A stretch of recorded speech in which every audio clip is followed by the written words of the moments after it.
Assalamualaikum warahmatullahi wabarakatuh. Salam sejahtera. Salam. Saya sendiri adalah tutor Salam Tubaka SMH, penanggung jawab mata kuliah kriminologi. Kali ini saya akan menyampaikan pembahasan terkait dengan materi mazhab dalam kriminologi. Apa itu mazhab, rekan-rekan mahasiswa? Mazhab adalah metode atau aliran-aliran pemikiran, rekan-rekan. Aliran-aliran atau pemikiran dalam kriminologi sendiri. Pada modul ini saya akan membahas mengenai penggolongan ajaran dalam kriminologi yang dimulai dari mazhab atau metode-metode mulai dari klasik hingga mazhab kritis. Aliran pemikiran di sini adalah cara pandang atau kerangka acuan perspektif yang digunakan ilmu kriminologi untuk memandang, menafsirkan, atau menanggapi serta menjelaskan fenomena kejahatan. Ilmuwan sosial pemahamannya dipengaruhi oleh cara penafsiran peristiwa-peristiwa yang dialami, sehingga cara pandang yang dianutnya akan dipengaruhi untuk wujud penjelasan maupun teori yang dihasilkan, rekan-rekan. Jadi aliran-aliran dalam kriminologi menuju kepada proses perkembangan pemikiran dasar, mulai konsep tentang kejahatan dan pelakunya. Sebagaimana saya sudah sampaikan pada pertemuan yang lalu bahwa kriminologi adalah berbicara tentang kejahatan dan pelakunya atau penjahat. Kriminologi sendiri sebagai ilmu yang memanfaatkan interdisiplin ilmu. Pada awalnya seolah-olah identik dengan etiologi yang khususnya menggali faktor-faktor atau musabab kejahatan melalui berbagai dan argumentasi teori dari berbagai disiplin ilmu. Jadi kriminologi klasik dipengaruhi ajaran mulai agama, hedonisme, rasionalisme, dan sebagainya. Sedangkan kriminologi positif yaitu dipengaruhi oleh aliran positisme. Dengan konsekuensinya kriminologi hanya berkutat mencari sebab musabab kejahatan. Kemudian aliran kritis yang berpendapat bahwa fenomena kejahatan sebagai konstruksi sosial. Penggolongan ajaran tentang etiologi kriminal. Jadi etiologi sendiri adalah merupakan ilmu yang mempelajari asal muasal dari sesuatu hal atau muasal dari kejahatan. Pendekatan dalam kriminologi yakni ada dua, yaitu pendekatan pengetahuan akal pikir, kemudian pendekatan naturalistik. Sedangkan pendekatan pengetahuan akal pikir yaitu tentang kekuatan gaib dan pemikiran ilmiah dan realistis. Sedangkan pendekatan naturalistik yaitu pemikiran klasik. Di sini rasionalisme, kontrak sosial, Freud, dan hedonisme. Dan yang kedua adalah determinisme biologis, yaitu proses manusia tunduk pada hukum biologis, yaitu dianut oleh teori Darwin. Dan yang ketiga adalah determinisme kebudayaan, yaitu tindakan manusia itu merupakan cerminan kebudayaan. Penggolongan Sutherland dalam kriminologi, rekan-rekan, yaitu ajaran klasik. Ajaran mulai berkembang di Inggris ini pada abad ke-19, sebagaimana saya sudah sampaikan bahwa mulai berkembang kriminologi ini yaitu abad ke-19 yang meluas ke Eropa dan Amerika. Bacaria mendoktrin aliran ini dalam ponologi. Jadi semua orang yang melanggar hukum harus dihukum berat kecuali anak-anak dan orang gila, yaitu harus mendapat pengecualian. Jadi orang gila itu tidak bisa diproses, termasuk mental orang yang tidak berbicara. Kemudian ajaran kartografis, yaitu ajaran adalah ekspresi dari kondisi sosial, mulai berkembang di Prancis, Inggris, dan Jerman, yaitu dari tahun 1830 sampai 1880. Ini memfokuskan pada kejahatan di daerah tertentu, yaitu secara geografis atau tertentu. Kemudian ajaran sosialis, yaitu dianut oleh diajarkan oleh Karl Marx dan Friedrich Engels, yaitu dimulai pada tahun 1850 dan menjadi pusat perhatian determinisme ekonomis. Kejahatan yang merupakan interaksi sosial pada kondisi-kondisi ekonomi. Jadi penggolongan Sutherland ini, rekan-rekan, penggolongan Sutherland ini menurut Sutherland pada politik pengawasan atau kejahatan, politik pengawasan atau kontrol, yaitu dia menggolongkan dua, yaitu pertama sebab-sebab dan dua itu politik pengawasan kontrol. Sedangkan Sutherland ini dia ada menyampaikan beberapa ajaran, yaitu sebagaimana ajaran klasik, kemudian ajaran kartografis atau geografis, ajaran sosialis, termasuk itu menurut Sutherland, termasuk ajaran tipologis dan ajaran sosiologis. Rekan-rekan, itu adalah menurut penggolongan yang dijelaskan oleh Sutherland. Ajaran tipologis, biotipologis. Jadi ini berbicara secara kepribadian menyimpang, yaitu termasuk warisan, ekspresi kepribadian. Di dalam ajaran tipologis ini sangat berbeda satu dengan lainnya, yang membedakan antara ciri khas penjahat dan bukan penjahat, rekan-rekan. Ini menurut ajaran tipologis. Jadi ada 3 ajaran, yaitu ajaran Lombroso, ajaran mental Tessa, ajaran psikiater. Kemudian ajaran sosiologis, analisis sebab-sebab kejahatan secara sosiologis, yaitu berkembang yaitu di Amerika pada abad ke-19.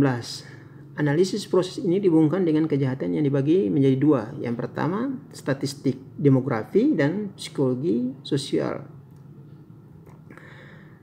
Rekan-rekan, penggolongan Bernays dan Tethers. Jadi mereka berdua ini berkaitan dengan control of crime atau kontrol dalam suatu kejahatan pada tahun 1969. Menurut mereka berdua, yaitu muncul pada tahun 400 sebelum Masehi. Kemudian mereka membedakan ajaran kriminologi ini ke dalam 6 golongan, yaitu pertama ajaran pre-klasik, ajaran klasik, neoklasik, positif atau Itali, analistis, individualistis, dan multiple atau causation sampai dengan sekarang. Sedangkan penggolongan oleh Bonger, yaitu pada tahun 1977, William Adrian Bonger, awal ajaran kriminologi ini yaitu abad pertengahan ke-13. Permulaan sejarah baru yaitu abad ke-16. Kemudian sebelum revolusi Prancis abad ke-18. Dan sesudah revolusi Prancis yaitu abad ke-19. Jadi mazhab Italia, mazhab antropologi pada tahun 1870 dan mazhab biososiologis dan mazhab spiritualistis. Ini adalah penggolongan oleh Bonger atau William Adrian Bonger. Selanjutnya mazhab klasik, prinsip sistem keadilan oleh Bacaria. Jadi masyarakat terbentuk berdasarkan kontrak. Jadi undang-undang adalah sumber hukum. Tugas hakim menentukan kesalahan. Jadi lembaga-lembaga yang lain tidak boleh menentukan kesalahan. Yang menentukan adalah hakim. Jadi hak negara atau penguasa untuk menghukum. Harus ada skala kejahatan dan skala hukuman. Jadi prinsip dasar hukum pidana adalah sanksi yang positif untuk mencegah lebih penting dari menghukum. Hukuman berguna jika dapat mencegah kejahatan, yaitu hapuskan hukuman mati. Itu menurut Bacaria. Jadi hukuman mati harus dihentikan.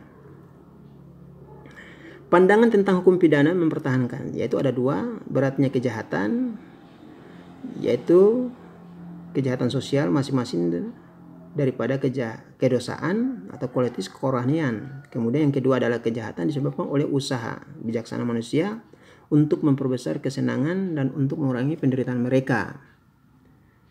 Kemudian rekan-rekan mahasiswa, dengan menetapkan bagi setiap macam kejahatan ini, jadi akan menghilangkan kemungkinan memperoleh kesenangan daripadanya, dan dengan menjamin pelaksanaan undang-undang dengan baik, rekan-rekan.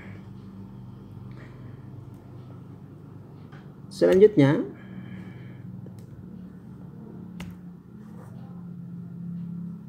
aliran ini mendasarkan pandangan bahwa inteligensi dan rasionalistis merupakan ciri fundamental manusia, jadi menjadi dasar bagi penjelasan perilaku baik sebagai individu maupun kelompok. Inteligensi membuat individu mampu mengerahkan dirinya dalam arti bahwa dia adalah penguasa nasibnya, pemimpin terhadap jiwanya, sebagai makhluk yang mampu memahami dirinya dan bertindak untuk mencapai kepentingan dan kehendaknya.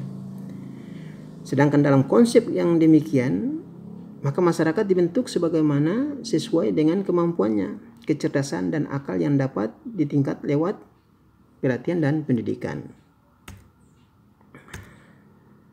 Selanjutnya, mazhab neoklasik, yaitu gagalnya penerapan yaitu kode yaitu di Prancis pada tahun 1791.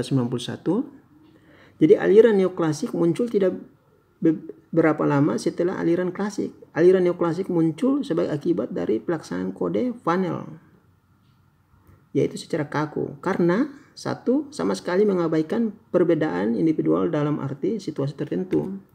Kemudian yang kedua adalah Code Vanel Prancis mencoba memperlakukan setiap individu secara yang sama. Dan yang ketiga, pada kenyataannya anak belum dewasa, orang idiot, orang gila dan sebagainya tidak boleh dihukum. Jadi tidak mampu untuk melakukan tindakan hukum kepada mereka, termasuk orang yang tidak berbicara, orang idiot. Ya, jadi diperlukan sebagai orang yang mampu melakukan tindakan hukum. Selanjutnya, aliran neoklasik bertolak dari pandangan yang sama dengan aliran klasik, sehingga tidak menyimpang dari konsepsi hukum, konsepsi umum tentang manusia waktu itu di Eropa. Jadi manusia bebas untuk memilih berbuat kejahatan maupun berbuat baik, jadi menghasilkan pengecualian tertentu. Satu, anak di bawah umur 7 tahun tidak dapat dipertanggungjawabkan terhadap kejahatan karena belum sanggup mengartikan perbedaan yang benar dengan yang salah.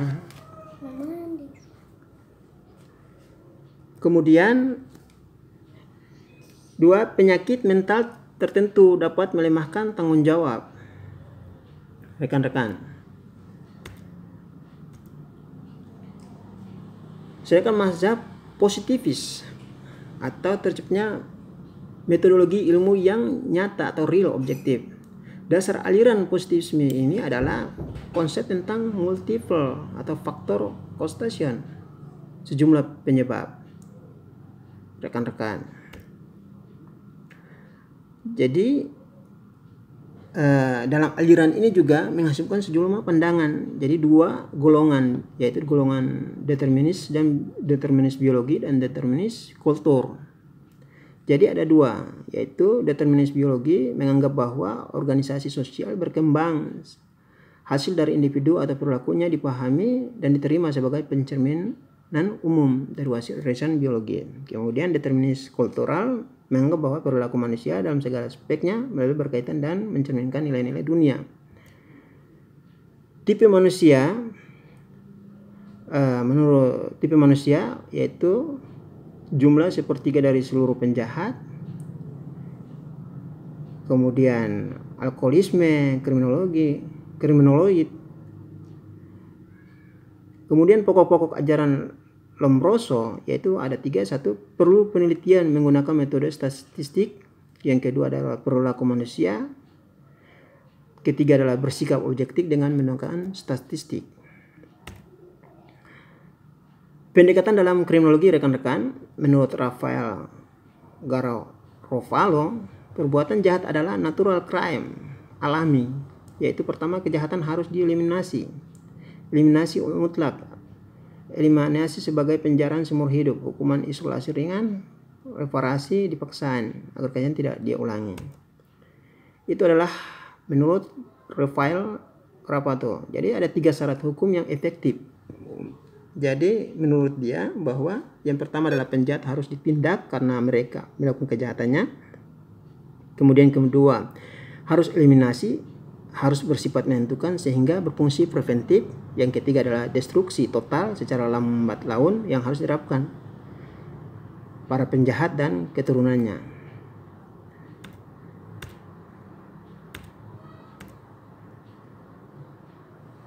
Mazhab positif mutakhir yaitu metode deterministik dan ilmiah dalam mempelajari kejahatan, sedangkan mazhab kritis atau critical criminology pendekatan interaksionis, kejahatan adalah suatu perbuatan yang menyimpan secara sosial.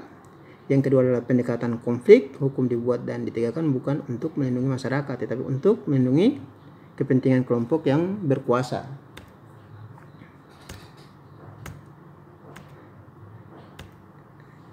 Baik, itu adalah mazhab-mazhab dalam ilmu kriminologi sebagaimana sudah saya sampaikan atau saya bahaskan.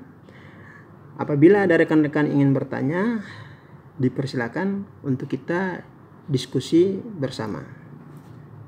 Terima kasih.